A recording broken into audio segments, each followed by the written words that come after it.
छत्तीसगढ़ के पत्रकार मुकेश चंद्राकर की निर्मम हत्या के विरोध में भारतीय पत्रकार सुरक्षा कवच के राष्ट्रीय अध्यक्ष अंतरिक्ष तिवारी के नेतृत्व में सिटी मजिस्ट्रेट राजेश मिश्रा के माध्यम से प्रधानमंत्री को ज्ञापन सौंपा गया। ज्ञापन में मृतक पत्रकार के परिवार को 1 करोड़ रुपए मुआवजा और परिवार के एक सदस्य को सरकारी नौकरी देने की मांग की गई। साथ ही पत्रकारों की सुरक्षा सुनिश्चित करने के लिए विशेष कानून बनाए जाने की मांग उठाई गई। राष्ट्रीय अध्यक्ष अंतरिक्ष तिवारी ने कहा, पत्रकार लोकतंत्र के प्रहरी हैं। मुकेश चंद्राकर की हत्या न केवल पत्रकारिता जगत पर बल्कि पूरे लोकतंत्र पर हमला है। केंद्र सरकार को चाहिए कि पत्रकारों की सुरक्षा के लिए विशेष कानून बनाए ताकि भविष्य में ऐसी घटनाओं की पुनरावृत्ति न हो और पत्रकार बिना भय अपने कर्तव्यों का निर्वहन कर सकें। वरिष्ठ पत्रकार अजय श्रीवास्तव ने कहा, मुकेश चंद्राकर की हत्या अभिव्यक्ति की स्वतंत्रता पर सीधा हमला है। जब सत्य की आवाज को दबाने के लिए इस तरह के कृत्य किए जाते हैं तो ये पूरे समाज के लिए खतरे की घंटी है। केंद्र सरकार को चाहिए कि मृतक के परिवार को न्याय और सहायता दोनों सुनिश्चित करे। शंकर श्रीवास्तव ने कहा, पत्रकार समाज के हित में कार्य करते हैं, उनकी सुरक्षा सुनिश्चित करना सरकार की नैतिक जिम्मेदारी है। मुकेश चंद्राकर के परिवार को मुआवजा और सरकारी नौकरी मिलना उनके योगदान का सम्मान होगा। साजिद हुसैन ने कहा, पत्रकार समाज की आवाज होते हैं, उनकी हत्या लोकतंत्र और अभिव्यक्ति की स्वतंत्रता पर गहरा आघात। यदि पत्रकार ही सुरक्षित नहीं रहेंगे तो लोकतंत्र कमजोर पड़ जाएगा। केंद्र सरकार को पत्रकारों के खिलाफ बढ़ते हमलों पर सख्त कार्रवाई करनी चाहिए।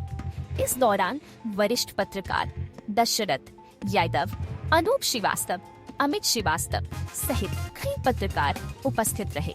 भारतीय पत्रकार सुरक्षा कवच ने स्पष्ट किया कि पत्रकारों की सुरक्षा के लिए संघर्ष जारी रहेगा और सरकार पर दबाव बनाया जाएगा कि मुकेश चंद्राकर के हत्यारों को सख्त सजा दिलाई जाए और पीड़ित परिवार को न्याय मिले।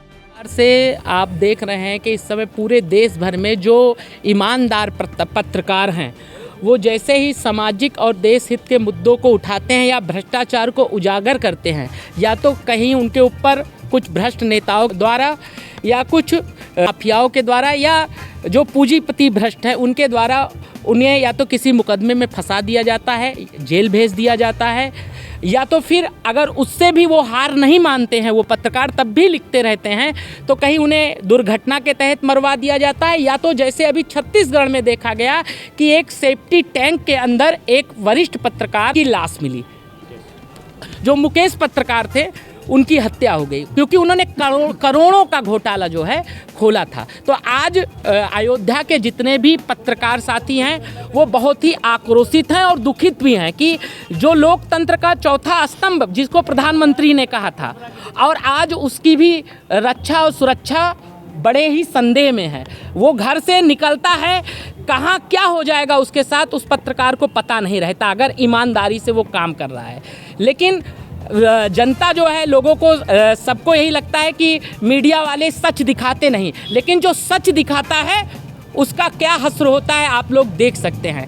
कमरे से पत्रकारिता नहीं होती, एसी में बैठकर पत्रकारिता नहीं होती, फील्ड में काम करने से पत्रकारिता होती है जो देश हित के लिए अच्छा होता है। तो जो फील्ड में काम कर रहा है उसे कितने संकटों का सामना करना पड़ता है, इसके लिए जो है राज्य सरकारों को भी सोचना पड़ेगा और प्रधानमंत्री जी को सोचना पड़ेगा। और आज हम लोगों ने ये मांग भी की है कि कम से कम जो हमारे साथी थे, मुकेश थे, उनकी तो अब मृत्यु हो गई है, वो तो हम लोग वापस नहीं ला सकते, उनके परिवार को नहीं दे सकते हैं, लेकिन हमने ये केंद्र सरकार से मांग किया है कि कम से कम 1 करोड़ रुपए का मुआवजा दिया जाए और साथ में एक परिवार के सदस्य को नौकरी दी जाए। इसी मांग को लेकर आज हम लोग सिटी मजिस्ट्रेट के माध्यम से प्रधानमंत्री जी को संबोधित ज्ञापन सौंपा है।